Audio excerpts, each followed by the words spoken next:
இடம்பொருள் நேயர்களுக்கு வணக்கம். இன்னைக்கு பார்த்தீங்க அப்படின்னா இப்போ நிறைய கிளை கதைகள், அந்த கதை இந்த கதைன்னு சொல்லிட்டு மகாநதியில் நடந்தது போக இப்போ பார்த்தீங்க அப்படின்னா செம்மையான ஒரு வெடிச்சு விட்டாங்க சாரதா.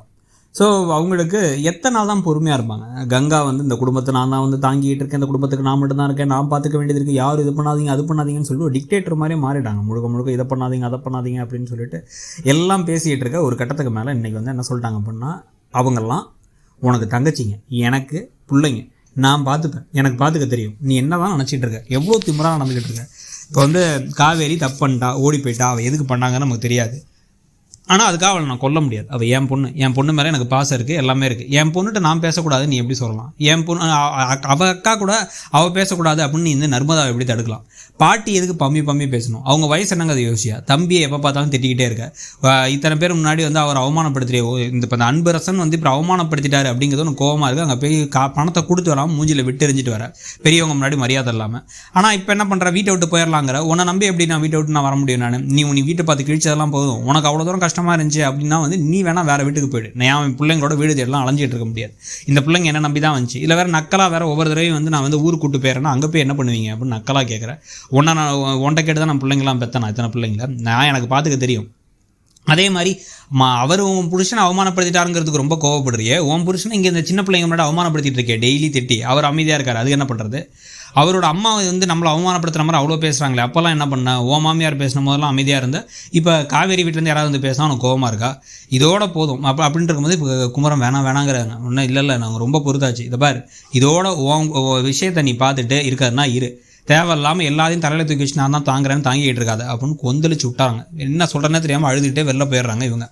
இந்த விஷயத்தை கங்கா வெளில போயிடுறாங்க. இந்த விஷயத்தை நர்மதா போய் அங்கே காவேரிகிட்ட சொல்லி அழ உடனே சரி ஓகே நீ எதுவும் கவலைப்படாத, எல்லாத்தையும் நான் சரி பண்ணுறேன் அப்படின்னு தாத்தா வாக்குறுதி கொடுக்குறாரு. இதெல்லாம் பெரியவங்க விஷயம், நீ சின்ன பிள்ளை கேட்காத அப்படின்னா, காதில் விடுதே அப்படின்னா எல்லாமே மாறிடும் பாரு, ஒரே நாள் எல்லாமே டக்குன்னு மாறிடும், குடும்பமே ஹாப்பி ஆகிடுவீங்கிறாங்க.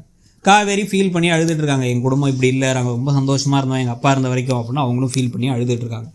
எல்லாமே திருப்பி சரியாயிடும், நீங்கள் ஒன்றும் கவலைப்படாதீங்க, இதெல்லாம் ரொம்ப யோசிக்காதீங்க நீங்கள் அப்படிங்கிறத திருப்பி தாத்தா சொல்லி நான் சரி பண்ணி உங்கள் அக்காட்ட பேசுகிறேன் அப்படின்னு சொல்லிட்டுருக்காங்க. பேசாமல் நீங்கள் இந்த வீட்டுக்கு இங்கேயே என் கூட இருந்துட்டு நர்மதாட்ட சொல்லிட்டு இருக்காரு. ஸோ இதெல்லாம் நடந்துகிட்டு இருக்கும் பொழுது இன்னொரு பக்கம் கோயிலுக்கு யமுனா போயிருக்காங்க. அங்கே பார்த்தா நிவினும் இருக்கார். இன்னும் யமுனாவுக்கு நிவின் மேலே ஒரு அன்பு இருக்க தான் செய்யுது. உடனே அவர் ஒழுங்காக படிக்கிறியா இல்லையா, கண்ணெல்லாம் ஏன் உள்ளே போயிருக்கு, குடும்பத்தில் இருக்க பிரச்சனைலாம் சரியாயிடும், நீ ஒன்றும் கவலைப்படாத, நீ எதுக்கு தனியாக நான் உனக்கு இது வாங்கிட்டு வரேன் அப்படின்னு பிரசாதெல்லாம் வாங்கிட்டு வந்து கொடுக்குறாரு. உன்னை பற்றி நேற்று கூட காலேஜில் ஏதோ ஒன்று விஷயம்னு பார்க்கும்போது உன்னை பற்றி நினச்சேன் அப்படின்னா, எதுனாலும் எனக்கு கால் பண்ணுங்கிறாரு. கால் பண்ணலாமா அப்படின்னா, இதில் என்ன இருக்குது கால் பண்ண, நீ எதுக்கு நடந்து வந்தேன், நான் ட்ராப் பண்ணுறேன் அப்படின்னு இவரே ட்ராப் பண்ணலாம் கூப்பிட்டு போகிறார். யமுனாவுக்கு ஒரே ஹாப்பியாக இருக்குது. ஸோ இதில் இந்த பக்கம் ஒரு கிளைக்கதை ஒன்று தொடங்க போகுது யமுனா நிவினை வச்சு. ஸோ இது தொடங்கும்போது அதே நேரத்தில் இன்னொரு பக்கம் சோகமாகவே அம்மா இப்படி பேசிட்டாங்க, நான் இந்த குடும்பத்துக்காக தானே யோசித்தேன், ஏன் இப்படி பண்ணுறாங்க அப்படின்னு புலம்பிக்கிட்டே வந்துக்கிட்டு இருக்காருங்க இவங்க கங்கா. இவர் உனக்கு கடலை வாங்கி தட்டானா வேணாங்கிறவங்க சரின்ட்டாங்க. சாப்பிடாமல் இருக்காங்களேன்னு கடலையெல்லாம் சாப்பிட்டுக்கிட்டு உடனே பேசிக்கிட்டே வர, நீங்கள் ஏன் அமைதியாக இருக்கீங்க அப்படின்னா, நீ பண்ணுறதும் நியாயமா, எப்போ பார்த்தாலும் காவேரியை திட்டுற, வீட்டில் எல்லாத்தையும் கோவப்படுற, காவேரி மட்டும் என்ன, காவேரி இல்லைன்னா அந்த பணம் கிடச்சிருக்குமா, அந்த பணம் தொலைச்சிட்டா அப்படின்னு சொல்லிட்டு இருக்கா. அந்த பணத்தை வாங்கினது யார்? காவேரி தானே. காவேரி இந்த குடும்பத்துக்காக நிறைய செஞ்சுருக்கா தானே. பசுபதி இல்லைனா கொடுத்துருப்பாரா பணத்தை அப்படின்னு பேசிக்கிட்டு இருக்க. எல்லாத்துக்கும் நான் தான் குறையில்ல, என்னையே எல்லாரும் திட்டுங்க அப்படின்னு சொல்லிட்டு, நீங்கள் பணத்தை வாங்கினீங்களே, அந்த தாத்தா கிட்ட பணத்தை வாங்கி கூட்டு போனீங்க, அதனால தான் அந்த அவமானம் நடந்துச்சு, அதை பற்றிலாம் விட்டுருங்க, என்னை மட்டும் எப்போயும் எல்லாத்துக்கும் குறை சொல்லுங்கள். நான் அந்த குடும்பத்துக்காக இவங்களை பற்றி எல்லாத்தையும் நினைக்கிறேன்ல, அதனால தான் அவங்க எல்லாத்துக்கும் நான் கிள்ளுக்கிறையாக போயிட்டேன், என்னையே எல்லாரும் இது பண்ணுறீங்க அப்படின்னு அந்த கடலையை தூக்கி கொடுத்துட்டு கோவமாக நடந்து போகிறாங்க கங்கா. ஸோ கங்கா திருந்தின மாதிரிலாம் இல்லை, திருப்பி கங்காவால் இன்னமும் சண்டைகளும் சச்சரவும் வரதான் போகுது. ஆனால் அதுக்கப்புறம் என்ன நடக்க போகுது, வீடு காலி பண்ணுற விஷயத்தில் என்ன நடக்க போகுதுங்கிறத பார்க்கலாம். நீங்கள் எப்படி போகுது கதை நினைக்கிறீங்கிறத சொல்லுங்கள். தேங்க்ஸ்.